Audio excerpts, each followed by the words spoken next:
And here's the cinnamon bear.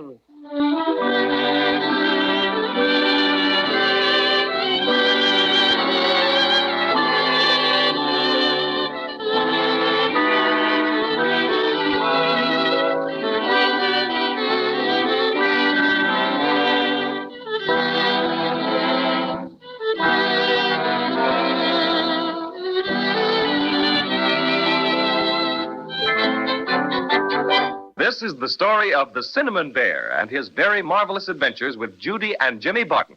But we can't very well meet the Cinnamon Bear until we meet Judy and Jimmy. They are twins, and they live in a big, old-fashioned house. At this very minute, they're in the upstairs sitting room. And from all I can hear, Judy and Jimmy are busily engaged in that very pleasant task of writing letters to Santa Claus. Let's listen.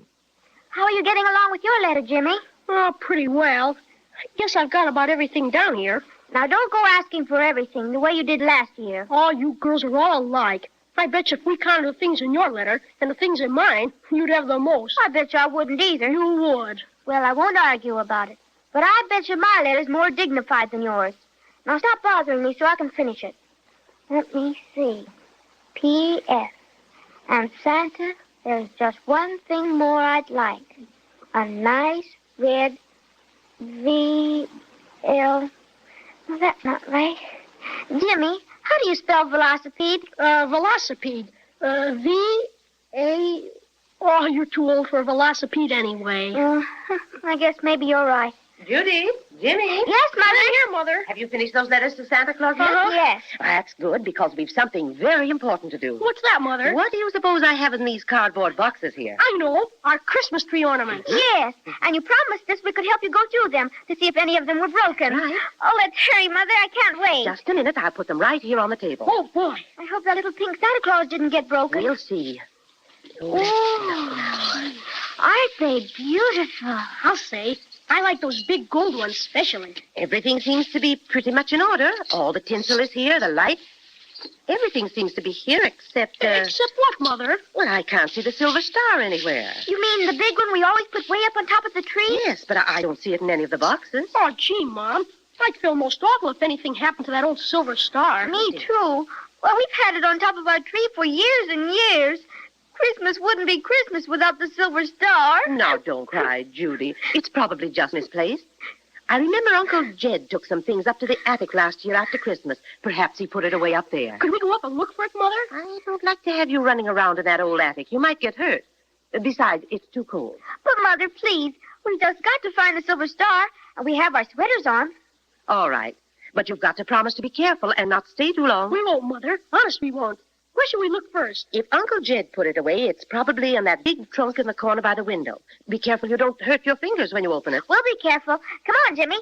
Okay, here we go up the stairs. Now, don't run, children. You might fall and get hurt. All right, Mother dear. Fasten up the fraidy cat. Gee willikers. They sure are steep stairs. Yeah. They're lots steeper than Mary Louise has at her house. I bet these are the steepest stairs in the world. Sure they are. Whew. Here we are. I beat and you're a fraidy cat. You didn't either, Beat. I got here at the same time, and I'm not a fraidy cat. All right, then we both beat. Okay. But if we both beat, who is a fraidy cat? Oh, Charlie Simpson's a fraidy cat. Yeah. Gee, there sure is a lot of stuff up in this attic. Yeah, just look at all those suitcases and boxes and things. Yeah. And there's that old spinning wheel and the music box. And Oh, Judy, there's the old trunk Mother told us to look in. must be awful full of things. The top is enclosed all the way down. Well, you get on one side, Judy, and I'll get on the other. And then we can both lift at the same time. All right, Jimmy. Gee, that was kind of heavy. Oh, look, Jimmy. There's one of those old crazy quilts right on top. Take it off and we'll see what's underneath. Okay. There. Smells like mothballs, doesn't it? Uh-huh. Do you see the silver star anyplace? Just a lot of old clothes and stuff. Let's lift this top thing out. Come on, Judy, help me. All right. Now, let's see. Say, here's a small box of ornaments. But they're all broken, Jimmy. And the silver star isn't there. Gee, here's one that's not broken. It's a pretty little airplane. It's made out of gold glass or something. We'd better take that downstairs with us.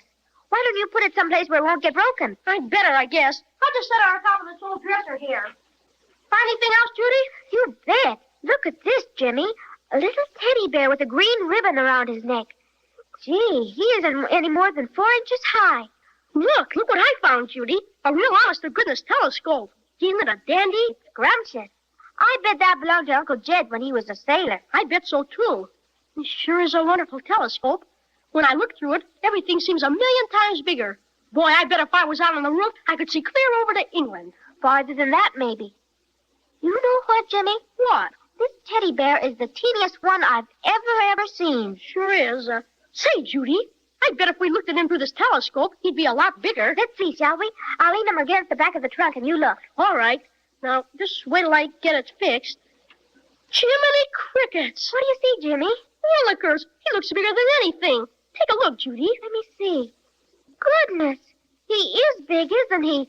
Why, he looks almost as big as we are, only he really isn't. If you'd move over a little, Judy, we could both look at the same time. There. That's it. Can you see him? Plain as day. Judy, he moved. The bear moved. Didn't you see him moving? I thought I did, but... Sure he moved. Gosh, garage. Judy, listen. He made a noise. Maybe it was just a creaky board. No, it wasn't any creaky board. It was that bear, and I'm going to talk back to him. Oh, Jimmy, maybe you better hadn't. Oh, don't get scared. He can't hurt you. He's really only 4 inches high. Hey, you teddy bear. Hello. Oh. Did you hear him, Judy? Did you hear him? He growled at me. Oh, he did, didn't he? Say, Jimmy, ask him if he's a really, truly live, real bear. All right. Hey, teddy bear, tell us, who are you? I'm the cinnamon bear with the shoe button eyes, and I'm looking for someone to take by surprise. I go prowling and growling each night after dark, but the folks say my growl's just a cinnamon bark. Though I growl, Hurrah! and I growl, Garoo! my victims only say, oh, who's afraid of you? I'm the cinnamon bear with the shoe button eyes, and I'm huffy and fluffy and tough for my size. I devour lots of honey and cinnamon buns, just to make me ferocious, but nobody runs. Now I'll growl, Hurrah! and I'll growl, Garoo! and if you act afraid, I'm much obliged to you. Oh, that was wonderful, Cinnamon Bear. Hurrah! Jimmy, let's pretend we're really afraid, huh? It'll make him feel good. Oh, all right. Oh, don't give us a scare like that again, Mr. Bear. Hurrah! Oh, Judy, I'm scared. Garoo! Oh, Jimmy, hold my hand tight. Sure, and did I really frighten you? Terribly. You just about scared the daylights out of us. Well, I promise not to frighten you any more. That is, not until me ferocious nature gets the better of me again. Now, would you be kind enough to tell me your names? I always keep a record of the people I scare. I'm Jimmy. And I'm his sister, Judy. I'm much obliged to meet you, I'm sure. My name's Paddy O'Cinnamon. That sounds Irish. Sure, I'm slightly Irish. That's why I wear this green ribbon around my neck. But tell me, what are you two doing up here? Well, we lost the silver star that goes on top of the Christmas tree. Have you ever seen it, Cinnamon Bear? A silver star? Did it have 5 points? I think so. Sure, I've seen it lots of times. Oh, show us where the silver star is, Cinnamon Bear. Oh, it's not here now. It's gone. Gone? Oh, dear. What shall we ever do now? Well, who took it? Why, the Crazy Quilt Dragon, to be sure. Who is he? Oh, just a dragon. Not a very good one at that. He's terribly fond of shiny, bright things.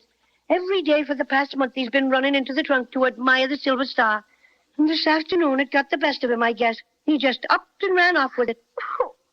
Oh, now we'll never see the silver star again. Here, now, don't carry on like that. You can get the silver star back. Well, maybe. How? By going after the Crazy Quilt Dragon. Chase him. I'll help you. Will you really? Oh, sure I will. Crazy Quilt's no great friend of mine. And besides, you were both very obliging and got perfectly terrified when I growled at you. Oh, you're the most wonderful Cinnamon Bear in the whole wide world. It's very nice of you to say it. Well, if we're going to catch up with the Crazy Quilt Dragon, we better get going. Where do you think he went, Paddy? Well, if I know Crazy Quilt, he probably headed for the Lollipop Mountains. The Lollipop Mountains? Well, how do we get there? You see that little hole in the wall by the music box? Yes. Well, we just pop right through there. Oh, but Paddy, Judy and I can't get through that little hole. Oh, yes, you can. It's very simple, really. All you and Judy have to do is degrow. What do you mean, degrow? Just degrow. Get smaller and smaller and smaller until you're only 4 inches high, like me. Gosh, we can't do that. Why, it's impossible. Nothing's impossible. I can show you how to do it in a jiffy. Phew, that sounds most magical. Willikers, show us how, Paddy. Quick. All right. Now listen very carefully, and I'll tell you how to degrow. Well, well, if the Cinnamon Bear can show Judy and Jimmy how to degrow until they're only 4 inches high, then as Judy says, it really will be most magical. And maybe they'll be able to catch the Crazy Quilt Dragon and recapture their precious silver star after all. Anyway, be sure to listen next time and find out just how the Cinnamon Bear manages to make Judy and Jimmy only 4 inches high.